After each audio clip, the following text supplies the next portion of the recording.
네, 엘림 실내약 우리 감사합니다. 박수하겠습니다. 우리 옆 사람하고 인사합시다. 하나님은 당신을 사랑하십니다. 사랑하고 축복합니다. 오늘은 어버이 주일입니다.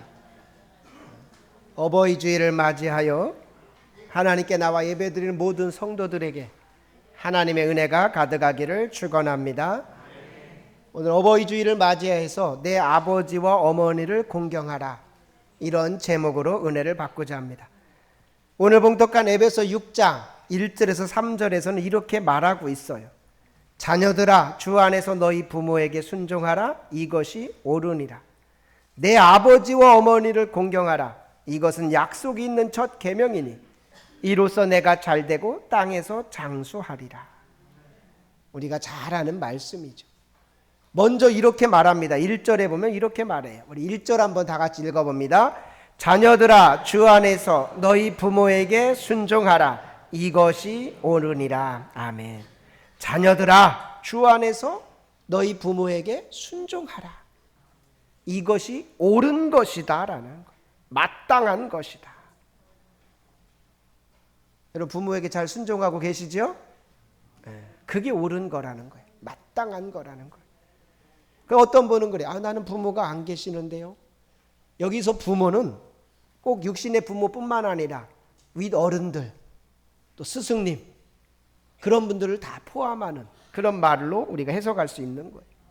1차적인 건 육신의 부모고 2차적으로는 윗어른들, 스승들까지도 내 부모에게 순종하라.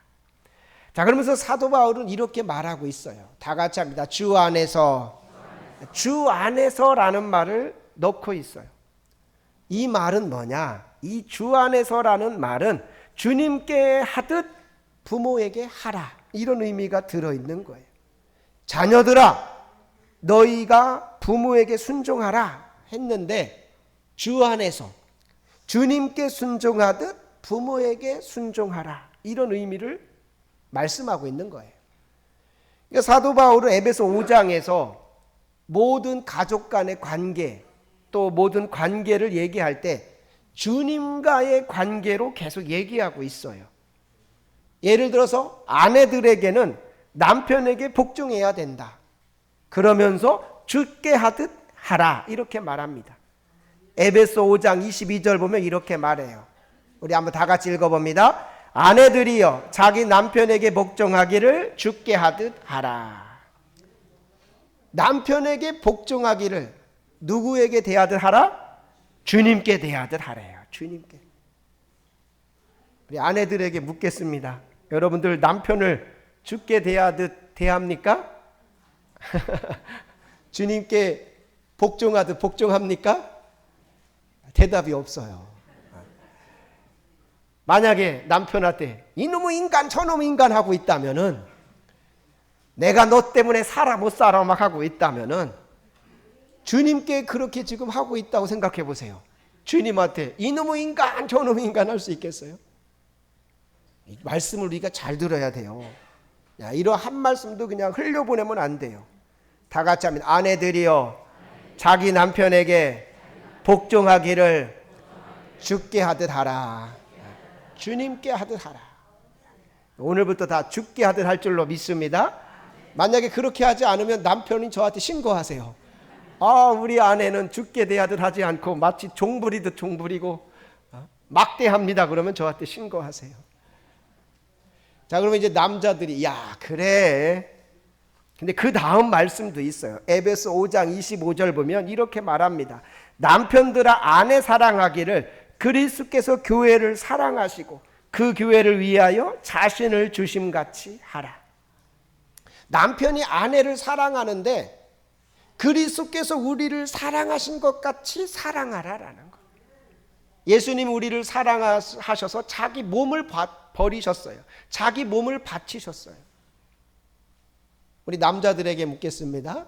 아내들을 사랑할 때 예수님이 우리를 사랑한 만큼 사랑하시죠? 아멘 하셔야죠. 사랑하시죠? 아니면 사랑할 것이지요? 아내를 볼 때 주님이 나를 이렇게 사랑하셨지, 그렇게 사랑하라라는 거예요. 그러니까 모든 걸 주님과 연결해서 하라는 거예요. 주님과. 이게 비밀인 거예요. 종들에게는 이렇게 말해요. 에베소 6장 5절 보면 이렇게 말합니다. 종들아 두려워하고 떨며 성실한 마음으로 육체의 상전에게 순종하기를 그리스도께 하듯 하라. 종들아 상전에게 순종하기를 그리스도께 하듯 하라. 여러분 직장에서 상전들 있잖아요. 교회에서도 마찬가지. 죽게 하듯 하라라는 거예요. 그래서 이 기독교의 윤리는 세상 윤리가 따라올 수 없는 거예요. 주님께 대하듯 하는데, 주님께. 우리가 주님 하면은 우리에게는 최고의 존재잖아요.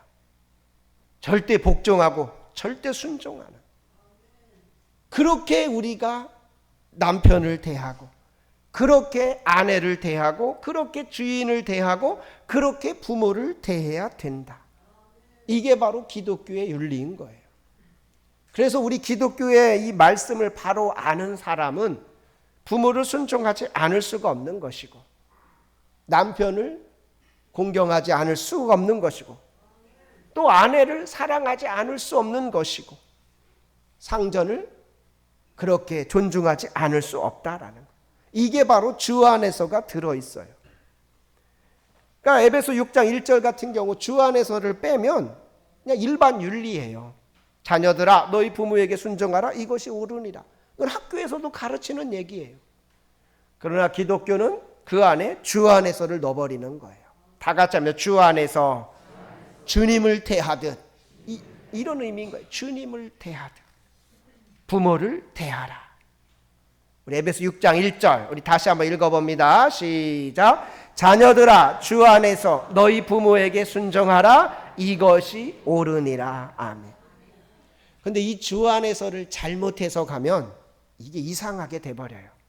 특히 이단들이나 잘못 해석하는 사람들은 이렇게 말해요. 야, 주 안에서라고 했다? 만약에 주님 밖에서라면 부모에게 순종하지 않아도 돼. 이렇게 가르쳐버려요. 예를 들어 부모가 주님을 안 믿어. 그러면 진리가 달라. 그러면 순종하지 않아도 돼. 주님 밖에니까. 그럴싸해요? 안 그럴싸해요? 뭔 말인지 잘 모르시겠어요? 그러니까 실제 이단들이 그렇게 가르쳐요. 이단들은 만약에 부모가 너 가는 걸 반대해? 그러면 집에서 나와버려. 이렇게 가르쳐요. 집에서 나와. 소식 끊어. 왜? 주님 안에서 순종하라고 했어. 근데 저분이 부모가 그걸 알지 못해. 인정하지 않으면 나와도 돼. 이렇게 가르쳐요. 그래서 여러분 이단에 빠진 자녀들은 쉽게 대하면 안 돼요. 그냥 내 자녀라고 생각해서 대했다가는 얘네들은 이렇게 배워놓는다니까요. 그래서 이단의 자녀가 빠졌다 그러면 섣불리 움직이지 말고 전문가를 빨리 찾아야 돼요. 담임 목사님한테 묻고 전문 상담가를 찾아서 이 사람들이 딱 가서 그걸 돌이켜줘야지. 야, 너 그럴 수 있어. 나 엄마야. 나 아빠야. 그러면 얘네들은 심지어 그렇게 말해요. 나 당신 모릅니다. 이렇게까지 나가요. 그러니까 이단들이 무서운 거예요. 근데 성경에서 주 안에서라는 말은 그런 의미가 아닌 거예요. 주님께 하듯 하라. 예를 들어 우리 중에도 부모님이 교회 안 다닐 수도 있어요. 그래도 우리는 순종해야 되는 거예요. 아멘. 때로는 핍박할 수도 있어요. 그래도 순종하는 거예요. 왜? 나를 낳아줬고 나를 길러줬기 때문에. 그게 주 안에서의 의미입니다. 그러니까 우리가 성경의 어떤 한 구절만 가지고 해석하는 게 참 위험해요. 이단들은 그렇게 해요. 예를 들어 마태복음 19장 29절에 이렇게 말합니다. 또 내 이름을 위하여 집이나 형제나 자매나 부모나 자식이나 전토를 벌인 자마다 여러 배를 받고 또 영생을 상속하리라. 내 이름을 위하여 부모나 자식을 버려야 상속을 얻는데, 젊은 애들에게 막 이렇게 가르치니까 젊은 애들은 부모 떠나는 거예요. 버리는 거예요. 그래야 자기는 상속을 얻는다고 생각해요. 그러니까 이단이 괜히 빠지는 게 아니고 이단이 왜 무섭느냐 이렇게 가르치는 거예요. 근데 우리가 성경을 바로 알아야 돼요. 어느 한 구절 가지고 그것만 딱 강조하면 이게 이단이 되기 쉬워요. 성경은 통으로 봐야 돼, 통으로. 여기서 이런 얘기도 했지만 그 의미는 그런 게 아닌 거예요. 다른 데는 또 다르게 얘기하고 있습니다. 그럼 에베소 6장 1절 같은 말씀, 이것도 자기 마음대로 해석하면 안 되는 거예요. 자녀들아 주 안에서 너희 부모에게 순종하라, 이것이 옳으니라 라는 말은 주님께 대하듯 하라라는 거예요. 여러분, 주님께 대하듯 부모에게 순종하시기를 축원합니다. 그것이 옳은 것이다라는 거예요. 옳은, 어떠한 일이 있어도 내가 부모에게 순종하지 않아, 그건 옳은 게 아니다라는 거예요. 우리 에베소 6장 1절 우리 다시 한번 읽어봅니다. 에베소 6장 1절 시작. 자녀들아 주 안에서 너희 부모에게 순종하라, 이것이 옳으니라. 아멘. 그래서 에베소서의 모든 관계는 주님께 대하듯, 모든 기준이 주님이에요. 그러면서 주님이 어떤 분이냐, 하나님께 철저히 순종한 분이다. 하나님께 순종한 분이 바로 예수님이다. 하나님과 같은 분이시만 순종하여 이 땅에 오셨고 순종하여 십자가에 죽으셨어. 우리가 그 예수님을 믿는다면 그분을 따라야 되고 그분을 본받아야 된다라는 거예요. 빌립보서 2장 5절 8절 이렇게 말합니다. 너희 안에 이 마음을 품으라, 곧 그리스도 예수의 마음이니 그는 근본 하나님의 본체시나 하나님과 동등됨을 취할 것으로 여기지 아니하시고 오히려 자기를 비워 종의 형체를 가지사 사람들과 같이 되셨고 사람의 모양으로 나타나사 자기를 낮추시고 죽기까지 복종하셨으니 곧 십자가에 죽으심이라. 아멘. 그렇게 예수님을 본받아야 된다. 우리가 순종하라, 복종하라 할 때는 예수님을 생각하라. 예수님이 하나님께 이렇게 순종했듯이, 그 말에 철저히 복종했듯이 복종하라. 다 같이 합니다. 이것이 옳으니라. 그래서 우리 성도들은 부모에게 순종하시기를 축원합니다. 윗 어른들에게 순종하시고 스승들에게 순종하시고, 그것이 옳다라는 거예요. 그리고 6장 2절에 이렇게 말합니다. 내 아버지와 어머니를 공경하라, 이것은 약속이 있는 첫 계명이니. 계명이다. 10계명이다. 10계명 안에 이것이다. 다 같이 하면 내 아버지와 어머니를 공경하라. 10계명 중에 5계명이 바로 이거잖아요. 출애굽기 20장 12절 보면 내 부모를 공경하라, 그리하면 내 하나님 여호와가 내게 준 땅에서 내 생명이 길리라. 아멘. 10계명은 하나님께서 이스라엘 백성들에게, 애굽에서 나온 그들에게 시내산에서 주신 계명이에요. 600가지가 넘는 그 계명 중에 압축한 게 10계명이에요. 이것만은 반드시 지켜라. 이거는 지켜도 되고 안 지켜도가 아니에요. 반드시 지켜라. 거기에 5계명에 이게 있다는 거예요. 내 부모를 공경하라. 부모가 잘해줘서가 아니에요. 잘나서가 아니라 나를 낳아줬기 때문에, 나를 길러줬기 때문에 공경하라라는 거. 10계명이다. 반드시 지켜야 된다라는. 여기서 공경하다라는 말은 히브리어로 카베드예요. 카베드라는 말은 존경하다, 영광되게 하다. 이 말은 하나님을 경외하라 할 때 그때 같이 쓰여요. 그러니까 부모를 공경하는 게 하나님을 경외하는 것, 그런 만큼 하나님은 중요하게 여기신다라는 거. 내 부모를 공경하시기를 축원합니다. 그래서 루터는 부모를 이렇게 말했어요. 하나님의 대리자다. 하나님이 이 땅에서 우리를 보내시면서 부모를 대리자로 세웠다는 거예요. 대리자. 대행자인 거예요. 그래서 부모는 하나님을 대신해서 자신을 양육하고 키우고 신앙적으로 잘 인도하는 것이죠. 그러니까 부모에게 함부로 대한다는 건 하나님께 함부로 하는 거예요. 부모에게 공경하지 않는 건 하나님을 공경하지 않는 거고.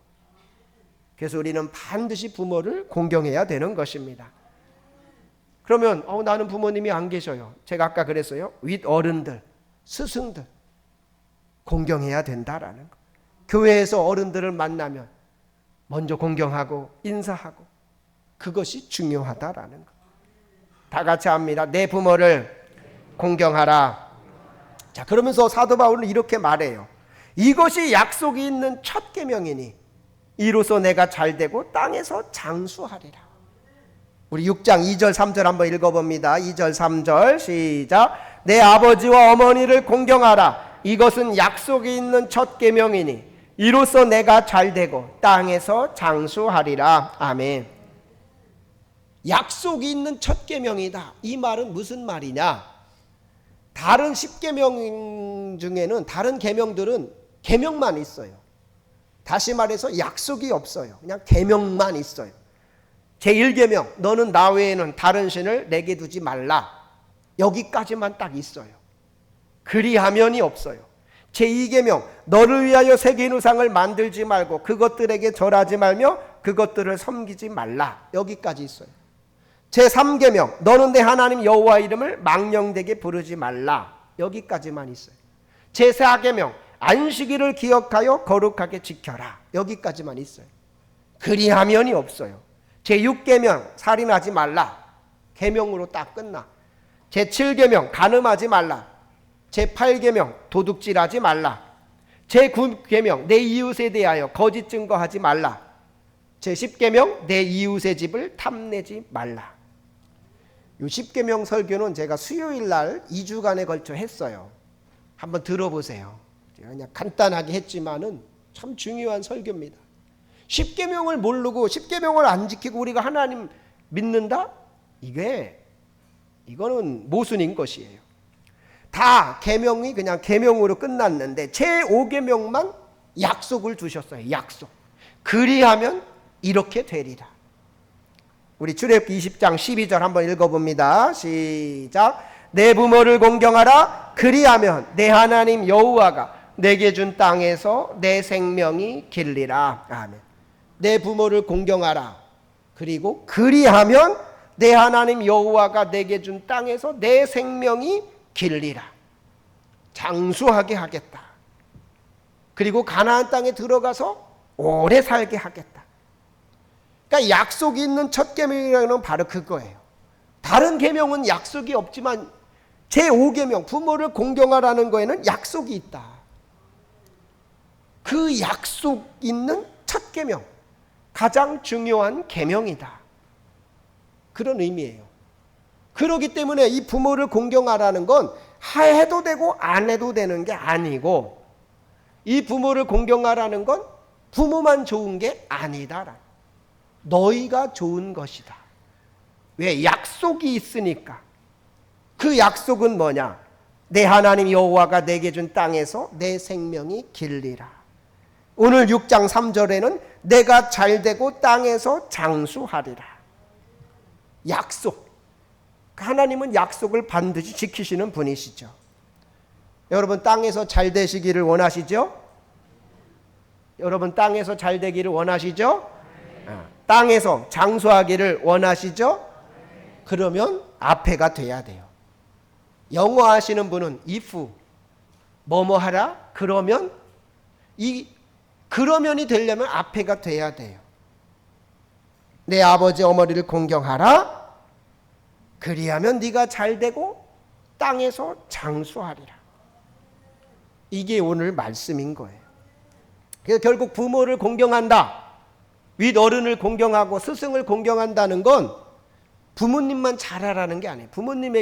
부모님만 잘 되라는 게 아니라 다 같이 합니다. 내가 잘 되는 거, 내가 잘 되는 것이다. 내가 오래 사는 비결이다. 장수하는 비결이다. 말씀 그대로. 저는 우리 성도들이 다 잘 되고 장수하게 되기를 축원합니다. 오늘 우리 교회가 100세 장수 축하를 해드리죠. 처음 있는 일입니다. 다 백수하시기를 축원합니다. 뭐 그까이 거 얼마 안 남았잖아요. 한 20년 더 사시면 백수하는 것이고 30년 더 사시면 백수하시는 것이고, 특히 우리 교회 90 넘으신 분들은 몇 년 안 남았잖아요. 충분히 할 수 있어요. 소망을 가지세요. 아멘. 우리 저기 두 분이 같이 앉아 계시네. 90세 넘으신 두 분이 희망을 가지세요. 소망을 가지세요. 그래서 백수를 우리가 이렇게 축하해 드려요. 근데 이것이 또 우리가 잘 되는 비결이래요. 아멘. 우리가 잘 되는 비결이래요. 말씀 그대로. 그래서 우리 교회가 이렇게 어른을 공경하는 우리 교회, 또 어른에게 순종하는 우리 교회가 되기를 원합니다. 하나님이 그걸 기뻐하신다. 가정도 마찬가지. 가정에서 왜 주님께 대하듯 해라 라고까지 하냐면, 우리가 주님 하면 함부로 할 수 없잖아요. 남편에게 막 함부로 하고 싶다가 주님께 대하듯 하랬지. 그래서 조심하고 더 친절하게 잘해줘. 또 남편이 아내에게 함부로 대하려고 하다가 주님이 하듯 하랬지. 이러면서 가정이 주님을 생각하며 나아간다면 그 가정이 바로 천국과 같은 가정인 거예요. 부모에게 대할 때 주님께 대하듯 하라고 했지. 또 자녀들도 그렇게 마찬가지예요.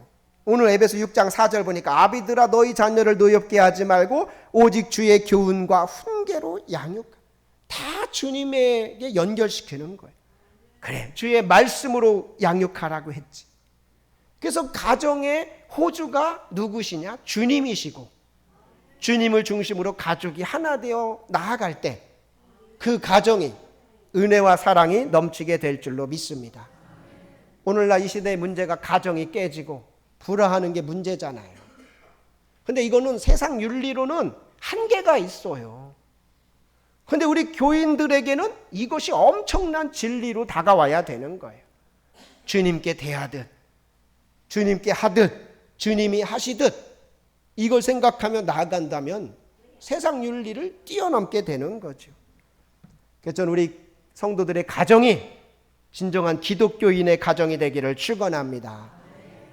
근데 상당히 많은 사람들은 교회는 열심히 다니고 막 교회에서도 직분은 높고 한데 가정에서는 이게 엉망인 분들이 많아요. 목회자들도 그런 분들이 많아요. 저도 처음에 26에 결혼해서 26에 목회 나가서 27에 결혼해서 28에 애를 낳고 키우니 애가 애를 키우지요. 아버지가 뭔지를 제대로 배운 적이 없고, 저도 처음에 고전했어요. 가정에 막 위기도 찾아오더라고. 그래서 제가 영월에서부터 서울까지 공부하러 다녔어요. 크리스찬 치유상담연구원이라고. 제가 2년 동안 공부하면서 이 가정에 대해서 많이 배우게 됐어요. 특히 이 목사님들 가정에 상처들이 많더라고. 거기 우리 교수님 중에 고려대 교수님이 있었어요. 그분이 한 교수님이었는데 자기가 이제 목사님 아들이에요. 권사님이야. 근데 목사님들한테 막 당부하더라고. 다 목사님들이니까, 목회자반이니까. 제발 집에서는 목사님 되지 마세요. 집에서는 아빠가 돼주세요. 그 말이 저한테는 막 울림으로 오더라고. 우리는 그렇게 배웠어요. 옛날 선배님들, 어르신들한테 집에서도 막 엄해야 되고 막 목사님으로 진짜 군림해야 되듯이. 근데 그러니까 아이들이 다 삐뚤어진다는 거예요. 그러면서 그 한 교수님이 그러는 거예요. 절대 집에서는 아빠가 돼주세요. 저는 그때부터 집에서는 내가 아빠가 되자 그랬어요. 조 목사님 집에서 아빠죠? 네. 어떤 분들은 집에서도 목사님이라고 불러 이래요. 큰일 나는 거예요. 애들이 다 삐뚤어져요. 집에서는 그냥 아빠가 돼줘야 돼. 막 응석도 부려주고 아빠로서 허물이 없이 막 지내줘야 돼. 그리고 교회에서는 이제 목사님이 당연히 돼야 되겠죠. 저도 2년 동안 그걸 공부하면서 이 가정이 얼마나 중요한가. 어른 목사님들은 그래요. 선배님들도. 목회는 잘하는데 가정이 엉망인 분들 많다. 말년 가면 그게 다 불행한 거예요. 가와만서성이라고 하잖아요. 가정이 천국이 되고 가정이 은혜가 되고 사랑이 넘칠 때 목회도 그렇게 되는 것이다. 그러면서 그러더라고요. 오늘 2부 예배 때는 자꾸 이 말씀이 나오네. 어쨌든 아내하고 사모지요. 아내하고 사이가 안 좋으면서 목회 잘한다는 거 꿈도 꾸지 마라. 하나님이 절대 그렇게 하지 않는다 그러시더라고요. 하나님은 인격적인 분입니다. 그래서 아내와의 관계가 좋게 돼야 목회도 잘 되는 것이다. 근데 살다 보면 다툴 때도 있어요. 아내랑 싸울 때도 있고. 그러면 빨리 풀어야 돼요. 빨리 풀고 목회가 나와야 되고 설교를 해야 돼. 안 그러죠? 막혀버려요. 그러니까 이건 목회자만 해당되는 게 아닐 거예요. 우리 장로님들도 마찬가지고 권사님들도 마찬가지일 거예요. 가정이 잘 돼야 하시는 일이 잘 될 줄로 믿습니다. 가정이 잘 돼야 되는 거예요. 나중에 남는 건 가정밖에 없어요. 목회자도 그래요. 나중에 남는 건 교회가 남는 거 아니에요. 가정이 남더라고요. 가정. 그래서 성경에서는 에베소서에는 가정을 그렇게 중요시 여겼어요. 그 첫 번째는 부모를 공경하는 우리 성도들 되시기를 축원하고, 남편을 죽게 대하듯 하고, 아내를 주님이 하신 것 같이 하시고, 그렇게 자녀를 주의 교훈과 훈계로 양육하여 하나님이 기뻐하시는 우리 성도들의 가정이 되기를 축원하고, 우리 교회가 되기를 축원합니다. 오늘 100세가 되신 분들 축하드리고, 우리 교인들 모두가 장수하기를 축원합니다. 기도하겠습니다. 자녀들아, 주 안에서 너희 부모에게 순종하라. 이것이 옳으니라. 내 아버지와 어머니를 공경하라. 이것은 약속이 있는 첫 계명이니 이로써 내가 잘되고 땅에서 장수하리라. 아멘. 하나님, 우리가 자녀들로서 부모에게 순종할 때 죽게 하듯 하게 하여 주시고, 아버지 어머니를 공경하게 하여 주옵소서. 이로써 우리가 이 땅에서 잘되고 장수하는 그러한 복을 받게 하여 주시옵소서. 감사를 드리며 우리 주 예수 그리스도의 이름으로 기도하옵나이다. 아멘.